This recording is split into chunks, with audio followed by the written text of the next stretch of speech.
నమస్తే, welcome to our channel. Senior journalist Bharadwaj garu ఉన్నారు, వారితో మాట్లాడదాం. సార్ నమస్తే. సార్, నమస్తే. పుష్ప 2 రిలీజ్ సందర్భంగా సంధ్యా థియేటర్లో ఆ తొక్కిసలాటలో ఒక అనుకోని దుస్సంఘటన జరిగింది సార్. అందరికీ తెలిసిందే. అది రేవతి అనే మహిళ చనిపోయింది. ఆ బాబు ఇప్పుడు క్రిటికల్ కండిషన్లో ఉన్నాడు. సో ఈ సందర్భంగా అయితే సంధ్యా థియేటర్కి పోలీసులు నోటీసులు ఇవ్వడం జరిగింది సార్. థియేటర్ క్లోజ్ చేస్తారు అన్నట్టు న్యూస్ వచ్చింది. సో నిజంగానే సంధ్యా థియేటర్ క్లోజ్ చేసే అవకాశం ఉంది? అంటే వాళ్ళు షోకాజ్ నోటీసులు అయితే ఇచ్చారు. రకరకాల ప్రాబ్లమ్స్ చూపిస్తున్నారు పోలీసు. అంటే అక్కడ ప్లేస్ లేదు, ఒకటి డిస్టర్బెన్స్ క్రియేట్ అవుతుంది ఆ థియేటర్ వలన. అది ఆ రోజుల్లో 2 వీలర్ పార్కింగ్ కోసం డిజైన్ చేసినటువంటి థియేటర్ అది. అయితే ఇప్పుడు పరిస్థితి ఎలా మారిందంటే కార్ ట్రాఫిక్ పెరిగింది. పెరిగి థియేటర్ కెపాసిటీ అంటే థియేటర్ కెపాసిటీ 1300. అది కాకుండా ఇంకొక థియేటర్ ఉంది దానిలో. 2 థియేటర్స్ ఉన్నాయి, 70mm 35mm. అంటే 2 ఫుల్ అయితే దాదాపుగా 2500 మంది వస్తారు అక్కడికి. ఇంతమందిలో ఎంతమందికి కార్లు ఉంటాయి? దాదాపు 50% కార్లు వేసుకొస్తే ఏంటి పరిస్థితి? ఆల్రెడీ ఆ సమస్య మొన్న ఫేస్ చేశారు. మొన్న అనే సినిమా ఏమో దీపావళికి రిలీజ్ అయింది. అది 70mmలో రిలీజ్ అయింది. 35mmలో అమరన్ రిలీజ్ అయింది. ఈ 2 సినిమాలకి హిట్ టాక్ వచ్చింది. జనం విపరీతంగా వెళ్ళారు. ఈ కార్లు ఎక్కడ పెట్టాలో అర్థం కాక వాళ్ళకి ఆ పక్కన ఉన్నటువంటి ఆర్టీసీ కాంప్లెక్స్, ఆ వెనకాల ఉన్నటువంటి విజయ వాళ్ళకి సంబంధించిన ప్రాపర్టీస్ ఏవో ఉన్నాయి. దాదాపుగా ఆ రోడ్డు అంతా నింపేశారు కార్లతో. అది ట్రాఫిక్ మూవ్మెంట్కి ఇబ్బందికరంగా తయారైంది. అలాగే ఇక్కడ భారీ ఎత్తున హోర్డింగ్స్ పెడతారు. ఈ థియేటర్ కల్చర్ అది. ఆ హోర్డింగ్స్ పెట్టడం వలన కొంత ఈ వెళ్ళేటువంటి ట్రాఫిక్ అటెన్షన్ డైవర్ట్ అవుతుంది. అటు చూస్తారు. దాని వలన ట్రాఫిక్ ఒక చిన్న స్లైట్ డిస్టర్బెన్స్ గా మొదలై పెద్ద డిస్టర్బెన్స్ గా మారుతుంది అది. అందుకని ఇవన్నిటినీ కూడా వాళ్ళు ఆ నోటీసులో ప్రస్తావించారు. ప్రస్తావించి ఇన్ని ఇబ్బందులు ఉన్నాయి, ఎందుకు మీ థియేటర్ని అంటే మేము సీజ్ చేయకూడదు అన్న టోన్లో వాళ్ళు ఒక షోకాజ్ నోటీసు జారీ చేశారు. మీ దగ్గర ఉన్నటువంటి ప్లేస్ తక్కువ, 70mm ముందు ఉన్నటువంటి ప్లేస్లో నిర్దిష్టంగా 8 నుంచి 10 కార్ల కంటే పట్టవు. 10 కార్లు పట్టేటువంటి ప్లేస్ పెట్టి నువ్వు 100-200 కార్లని తీసుకొస్తే ఎక్కడ పెడతావు నువ్వు అకామిడేట్ చేయడానికి? నీకు ఏమన్నా ప్రత్యామ్నాయం ఉందా? రెండోది, ఇన్ అండ్ అవుట్ గేట్లు 2 ఉన్నాయి. దాన్ని ఇన్ గేటు, అవుట్ గేటు మాత్రమే ఉంది తప్ప ఇంకొక బయటకు వెళ్ళటానికి ఇంకో మార్గం లేదు. అయితే 2 వీలర్ పార్కింగ్, ఆ రష్ బయటకు వెళ్ళటానికి ఒక గోడ పగలగొట్టు చిన్న వే పెట్టారు వెనక్కి. అది ఒకటి మార్గం. అది చాలా చిన్నది. అది కేవలం 2 వీలర్స్ మాత్రమే పక్క సందులో నుంచి వస్తాయి బయటికి. కాబట్టి కుదరదు థియేటరు అనే పద్ధతిలో పోలీసులు ఒక అడుగు ముందుకైతే వేశారు. ఇది 1979లో 79-80 మధ్య ప్రారంభమైంది థియేటర్. షాలిమార్ అనేటువంటి సినిమాతో మొదలైంది ఇది. ఆ తర్వాత షోలే సెకండ్ రిలీజ్ అందులో వచ్చింది. 81లో వాళ్ళు సెకండ్ థియేటర్ కన్స్ట్రక్షన్ జరిగింది దానిలో.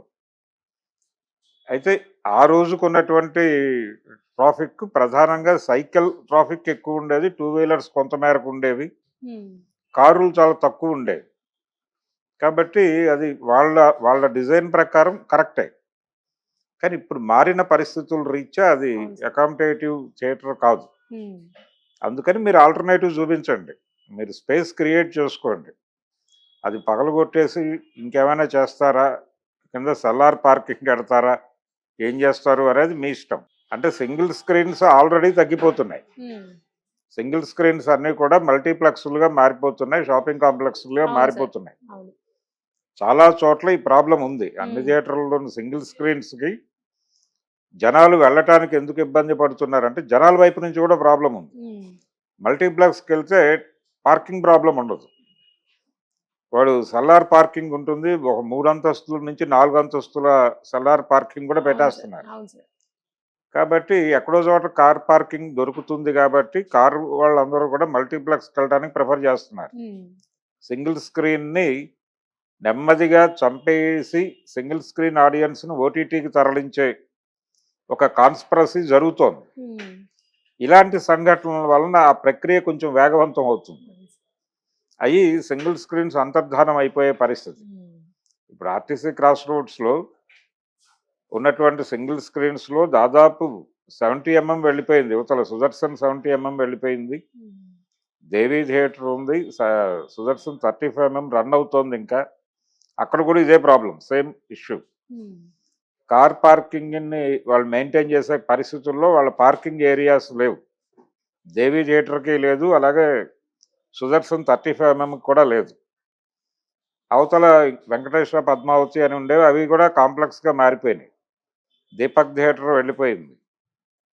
ఇటువైపు ఇంకో మయూరి అనేటువంటి థియేటర్ ఒకటి ఉండేది, అది కూడా క్లోజ్ అయిపోయింది. అది కూడా వాళ్ళు క్లోజ్ చేసేసుకున్నారు. ఇలా సప్తగిరి ఉంది. ఇంకా ఆ థియేటర్కి రష్ వస్తే ఎలా అకామిడేట్ చేయాలనేది వాళ్ళకి ఇష్యూని. అందుకని నెమ్మదిగా సింగిల్ స్క్రీన్స్ తగ్గిపోతున్నాయి అనే గొడవ జరుగుతుండగా ఇలాంటి సంఘటనలు జరగటం అనేది ప్రమాదకరం. ఇప్పుడు సంధ్యా థియేటర్ని మేము ఎందుకు సీజ్ చేయకూడదు అని వీళ్ళు నోటీసులు ఇవ్వడంతో అది మళ్ళీ ఇప్పుడు చరిత్ర జనం ముందుకు వచ్చింది. అదొక సెంటిమెంటల్ థియేటర్ చాలా మందికి.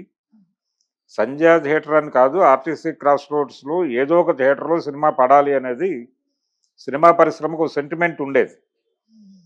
క్రాస్ రోడ్స్లో థియేటర్ దొరక్క మిగిలిన అన్ని చోట్ల దొరికి సినిమా రిలీజులు వాయిదాలు వేసుకున్న సందర్భాలు కూడా ఉన్నాయి గతంలో.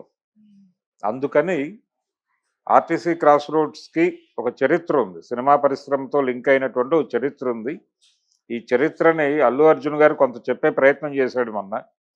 అందరు హీరోలు క్రాస్ రోడ్స్లో సినిమా చూడటానికి వెళ్తారు, నేను వస్తాను. సంధ్యా థియేటర్ నాకు చాలా సెంటిమెంట్ థియేటరు, అందుకని నేను ఎట్టి పరిస్థితుల్లోనూ ఆ థియేటర్లో సినిమా చూస్తాను, అది నాకు ఆచారం, ఇవన్నీ మాట్లాడాడు ఆయన. కాకపోతే ముందు జాగ్రత్తలు తీసుకోకపోవడం వలన జరిగింది సంఘటన అది. సో ఇప్పటికైనా సరే ఆ షోకాజ్ నోటీస్కి వాళ్ళు సమాధానం చెప్పాలి. ఆ సమాధానంలో వాళ్ళు ఖచ్చితంగా దీన్ని అడ్మిట్ చేయాలి. ఈ జరిగిన తప్పులో మా పాత్ర కూడా ఉంది. అంటే పోలీసులు ఏమడుగుతారంటే, ఓకే నువ్వు పర్మిషన్ అడిగావు, మేము ఇవ్వలేదు, మేము రిజెక్ట్ చేయడం వలన మేము అక్కడికి రాలేదు, మేము ప్రొటెక్షన్ ఇవ్వకపోవడం వలన జరిగింది, అది అడ్మిట్ చేస్తాం మేము. కానీ మీ కళ్ళు ఏమైపోయినాయి, మీ కళ్ళు ఎక్కడికి వెళ్ళిపోయినాయి, అలాగే ఆ వచ్చినటువంటి హీరో గారు ఆయన కళ్ళు ఎక్కడ పెట్టుకుని వచ్చాడు, అక్కడ చూడగానే సీన్ అర్థమవుతుంది కదా, గందరగోళంగా ఉంది అక్కడ. ఈ గందరగోళంలో మనం బయటకు వచ్చి చెయ్యి ఊపటం అవసరమా అని ఆయన అనుకోవాలి కదా. మీరైనా చెప్పాలి కదా ఆయనకి ఇక్కడ పరిస్థితి బాగాలేదని. లేదు, అక్కడ ఉన్నటువంటి ఫ్యామిలీ ఆడియన్స్ని, కొంచెం ఏజ్డ్ పర్సన్స్ని మీరు లోపలికి తీసుకెళ్ళి అకామిడేట్ చేయాలి కదా, లోపల పాయర్స్ ఉన్నాయి కదా, తీసుకెళ్ళి అక్కడ కూర్చోబెట్టాలి కదా. ఆ పని కూడా ఎందుకు చేయలే మీరు? మీ బాధ్యత రాహిత్యమే కదా. మీకు ట్రాఫిక్ లేదు, మీరు మెయింటైన్ చేయలేరు, దాంతోపాటు ఇన్ని లోపాలు పెట్టుకుని మీ దగ్గర మీరు ప్రపంచాన్ని నేరస్తురాలను చేసే ప్రయత్నం చేస్తే అలాగా. అందుకని వీళ్ళు సమాధానం ఇవ్వాలి, ఆ సమాధానంలో అడ్మిట్ చేయాలి జరిగిన తప్పులో మా పాత్ర కూడా ఉంది అని సారీ చెప్పి ట్రాఫిక్ని అకామిడేట్ చేసుకోవడానికి మేము ఆల్టర్నేటివ్ ప్రయత్నాలు చేసుకుంటాము అని చెప్పాలి. ఇప్పుడు ఆ పక్కన ఖాళీ స్థలాలు ఉన్నాయి కొన్ని గవర్నమెంట్వి, అవి అంటే విఎస్టీ ఇలాంటివి కొన్ని క్లోజ్ అయిపోయినటువంటి కంపెనీస్ కూడా ఉన్నాయి అక్కడ. అక్కడెక్కడైనా వీళ్ళు లీజుకో దేనికో తీసుకుని కార్ పార్కింగ్ అటువైపు డైవర్ట్ చేసి ఇక్కడ ఓన్లీ 2-వీలర్ పార్కింగ్ వరకు ఇక్కడ పెట్టుకుని అలా మేనేజ్ చేయగలగాలి. చేస్తామని చెప్పి వీళ్ళు ప్రామిస్ చేయాలి వాళ్ళు. ఫర్దర్గా ఇలాంటి సంఘటనలు జరగవు అని చెప్పేసి వీళ్ళు వాళ్ళకు ఒక హామీ ఇస్తూ ఒక అండర్టేకింగ్ రాసిస్తే థియేటర్ బతుకుతుంది. లేదు అంటే కనుక వీళ్ళు మళ్ళీ పాత పద్ధతిలోనే ఇర్రెస్పాన్సిబుల్గా ఉండి దీనికి లెటర్ కనుక ఇమ్మీడియట్గా వాళ్ళకి సమాధానం ఇవ్వకపోతే వాళ్ళు వచ్చి సీజ్ చేసినా చేస్తారు. అది జరిగేటువంటి ప్రక్రియ. Thank you sir. Thank you.